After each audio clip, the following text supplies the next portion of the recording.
Hello दोस्तों, मैं Rakesh Pujara compounding wealth advisors founding partner लेके आया हूं आपके लिए मार्केट आउटलुक 17 अगस्त 2024। आज थोड़ा ऑडियो वीडियो क्वालिटी थोड़ा कॉम्प्रोमाइज हो सकता है क्योंकि मैं कहीं पे आउट स्टेशन हूँ, घूमने आया हूँ, लॉन्ग वीकेंड है और शायद इसीलिए हो सकता है कि ऑडियो और वीडियो का क्वालिटी इतना सही नहीं हो। I hope you will bear with me. देखते हैं मार्केट में क्या हुआ ये वीक में।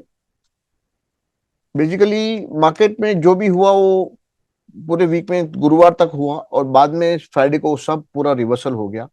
और जो पूरे मार्केट का जो ये था अपना लॉस, वो फ्राइडे को सब कवर हो गया और मार्केट थोड़ा पॉजिटिव बन रहा। तो मैं अभी अपना स्क्रीन शेयर करूंगा और हम उसके बारे में बात करेंगे। थोड़ा एडजस्टमेंट कर लेते हैं पूरा। या ओके, मार्केट में क्या हुआ। मार्केट अप रहा 0.71% और फ्राइडे का गेन करीबन 1.89% था। तो ड्यूरिंग द वीक जो थर्सडे तक जो लॉस हुआ था वो सब फ्राइडे को कवर होके मार्केट पॉजिटिव बंद हुआ। निफ्टी अभी भी वीक है और बावजूद फ्राइडे के गेन वो it has ended the week absolutely flat. Small cap index 0.2% up हुआ और mid cap index 0.43% up close हुआ। तो मोटा मोटी मार्केट फ्लैट टू पॉजिटिव रहे, आधा टका पौना टका ऊपर रहे, लेकिन वो सब फ्राइडे के गेन की वजह से रहे। कोशिश अप्रोच हमारा अभी भी जारी है, लेकिन हो सकता है कि इंटरनेशनल मार्केट में जो हिसाब से मूवमेंट आ रहे हैं तो अपना अप्रोच भी थोड़ा अग्रेसिव करना पड़ कर सकता है। हमारा गोल्ड एंड सिल्वर में जो व्यू है वो अभी भी अक्यूमुलेशन का है और WTI crude sideways to down है, $75 के आजू बाजू है। और DXY जो डॉलर इंडेक्स है वो वीक हुआ। तो जो पूरे जो रैली का जो कारण है ये वो डॉलर इंडेक्स का वीकनेस है। डॉलर इंडेक्स क्यों वीक हुआ? क्योंकि शायद मार्केट ये सेंस कर रहा है कि सितंबर में रेट कट आएगा और इसके कारण डॉलर वीक होगा और इसके कारण इमर्जिंग मार्केट में भी तेजी है और इंटरनेशनल मार्केट में भी तेजी बन सकता है। इंडिया विक्स देखिए क्या रहा, 14.4%, 6 टका डाउन रहा। मतलब it is suggesting a benign environment, मतलब मार्केट में ज्यादा कुछ नेगेटिव फैक्टर्स नहीं है फिलहाल। S&P का विक्स भी देखो 14 के आजू बाजू सेटल हो गया। S&P का जो विक्स है वो 10-12 दिन के अंदर तो पूरा ऊपर से नीचे, नीचे से ऊपर हो गया, बढ़ के 65 तक हो गया था। 40-45 तक तो हमने रेगुलर देखा था पिछले हफ्ते, 10 दिन पहले। और अभी देखो 14.8, मतलब ये पूरा माहौल चेंज हो गया because of rate cut expectations. US market showed a stupendous great recovery last week और उसके कारण ही पूरा इंडिया मार्केट भी ठीक हो गया। निकाई देखिए 8.67, मतलब निकाय का जो येन कैरेट रेट था बोलता है 75-80% जो है वो खत्म हो चुका है और वहां का अभी अभी कुछ नेगेटिव फैक्टर्स बचा नहीं है। तो अगर इंटरनेशनल मार्केट ऐसे ही परफॉर्म करते रहे तो हमारा इंडियन मार्केट का भी व्यू जो शॉर्ट टर्म में थोड़ा कॉशियस था उसको भी हम अग्रेसिवली बुलिश कर सकते हैं। वन हम जो सेक्टर जो हम सोच रहे हैं जहां इन्वेस्ट करना चाहिए वो है health care, pharma, FMCG and technology. और हमने देखा कि ये वीक वही सेक्टरों ने लीड लिया है और वही सेक्टर बुलिश दिख रहे हैं। Pharma, health care, FMCG। और बेरिश सेक्टर में खाली PSU बैंक दिख रहा है, बाकी कुछ भी ज्यादा कुछ बेरिश नहीं दिख रहा है। अगर आप हमारे वीडियो को लाइक कर रहे हैं तो उसे शेयर करिए, उसको लाइक करिए, सब्सक्राइब करिए। हमारा व्हाट्सएप नंबर दिया हुआ है, कुछ भी क्वेरी हो यहाँ पर ड्रॉप कर सकते हैं। हमारा ईमेल दिया हुआ है। राकेश पुजारा 1 जो है हमारा ट्विटर आईडी है, मैं ट्विटर पे काफी एक्टिव हूँ, आप मुझे वहाँ फॉलो कर सकते हैं। यूट्यूब राकेश पुजारा 1, इसमें आप देखते हैं। थोड़ा चार्ट्स की ओर जाते हैं, चार्ट्स भी देखते हैं क्या हुआ। जी हाँ, चार्ट्स में आज हम डेली चार्ट्स देखेंगे क्योंकि जो डेली चार्ट्स में जो हुआ है, बड़ी बड़ी कैंडल बनी है फ्राइडे, तो ये पूरा 3-4 दिन का जो माइनस था वो सब प्लस होके प्लस हो गया। निफ्टी बैंक भी देखिए प्लस कैसे अच्छा हुआ। लेकिन निफ्टी देखिए, निफ्टी बैंक अभी भी 50 के नीचे चल रहा है RSI, तो वहां इतना तेजी हमें नहीं दिख रहा है कंपेयर टू निफ्टी। और दूसरे जो सेक्टर है उसके कंपेयर में देखा जाए तो इतना वहां पर तेजी नहीं दिख रहा है। फिन निफ्टी देखिए, फिन निफ्टी का भी बैंक निफ्टी जैसा ही हाल है, मतलब फाइनेंशियल सेक्टर कहीं ना कहीं अभी भी मंदी का संकेत कर रहा है। और स्मॉल कैप और मिड कैप इंडेक्स भी इतना अभी भी मंदी से बाहर नहीं निकले हैं। तो मंदी से कौन से सेक्टर बाहर निकले उसके बारे में बात करेंगे। ऑटो भी देखिए अभी तक मंदी से बाहर नहीं निकला है। मेटल भी यहाँ देखिए पूरा अभी भी 50 के नीचे, काफी सिग्निफिकेंटली डाउन है 50 के नीचे।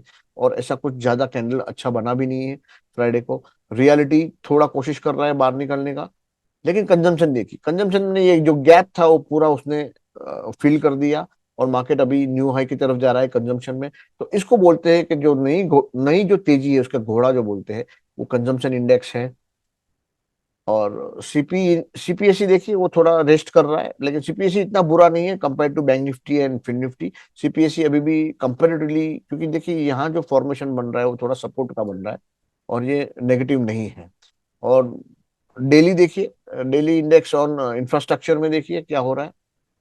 इंफ्रास्ट्रक्चर कंपेरेटिवली कैंडल अच्छा बना था, लेकिन अभी भी ये 50 के नीचे बना हुआ है। तो हम सोचेंगे कि वो अभी भी बाहर निकलने का कोशिश कर रहा है। Same same same goes with Nifty PSC index.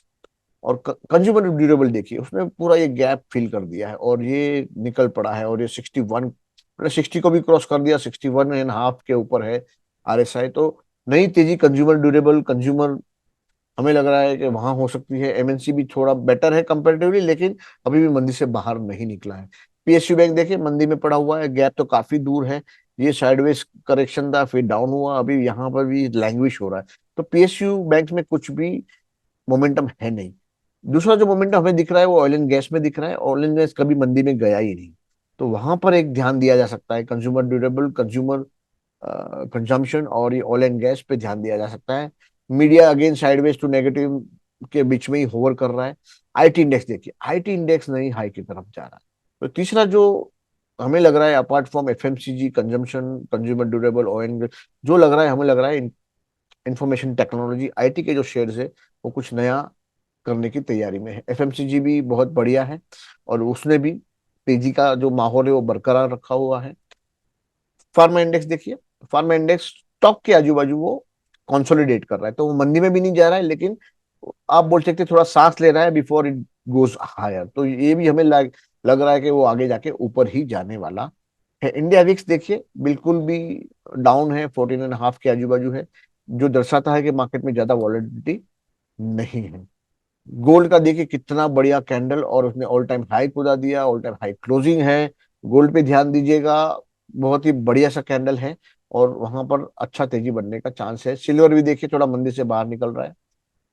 US dollar index देखिए, ये पूरा जो तेजी बना है उसके कारण बना है। ये जो गिरा है यूएस डॉलर, अगर ये टूट गया ना, ये 102 के आजू बाजू का जो लेवल है, काफी टाइम से उसने होल्ड करके रखा हुआ है, इसके नीचे चला गया तो बहुत बड़ी लंबी तेजी बन सकती है इमर्जिंग मार्केट और गोल्ड सिल्वर वगैरह में। डाउ जोन्स देखिए कितना, ये जो पूरा जो फॉल था ना वो पूरा खा गया है।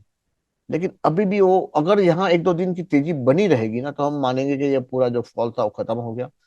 यहाँ से हो सकता है कि ये रिज्यूम भी करे डाउनवर्ड, तो हम एक दो दिन का इंतजार करेंगे कि ये ऊपर जा रहा है या रिज्यूम कर रहा है। लेकिन जो हिसाब से रेट कट की अटकलें बनी हुई है, तो लगता है ये शायद ऊपर ही रिज्यूम कर सकता है। और सेम ट्रेजेक्टरी है एसएनपी का भी, सेम ट्रेजेक्टरी शायद नास्डैक का भी है। तो हम कुछ अगले वीक इंतजार करेंगे, देखेंगे क्या मूव दे रहा है मार्केट, उसके बाद कुछ व्यू अपना बनेगा। गोल्ड भी देखिए काफी तेजी में आ गया, चाहे इंडियन रुपीज में ये घटा था, वो जो ड्यूटी घटी थी उसके कारण घटा था, बाकी अदरवाइज ये भी ऑल टाइम हाई के करीब हो सकता था, लेकिन ड्यूटी घटी इसके लिए ऑल टाइम हाई से काफी नीचे है। सिल्वर भी वहां नीचे से कंसोलिडेट होकर ऊपर जाने का कोशिश कर रहा है। तो ये था हमारा आउटलुक फॉर द वीक। और हमें लग रहा है कि अगले वीक इंतजार करना चाहिए, देखना चाहिए कि ये जो तेजी बनी हुई है इंटरनेशनल मार्केट में वो सस्टेन होती है कि नहीं होती है। अगर होती है तो इंडिया मार्केट भी शायद वो क्यूज फॉलो करते हुए ऑल टाइम हाई क्रॉस करने का पॉसिबिलिटी बन रहा है। तो दोनों तरफ की जो तैयारी है वो बनी रहनी चाहिए। अगर मार्केट में फॉलो अप मूव आता है, ऊपर की तरफ मूव आता है, तो हम भी ऊपर की तरफ देखेंगे और ऑल टाइम हाई की तरफ देखेंगे। लेकिन हो सकता है कि ये जो गेन हुआ है वो कोई ना कोई कारण से शायद वो गिव अप करे, तो हम थोड़ा कॉशियस अप्रोच रखेंगे। तो अब अगला वीक बहुत ही क्रुशियल रहेगा हमारे लिए, कि हम उसको क्लीनली ऑब्जर्व करेंगे, और ऐसा जरूरत लगा तो हम मिड वीक भी हम अपडेट करेंगे। This is all from my side, this is Rakesh Pujara signing off, thank you.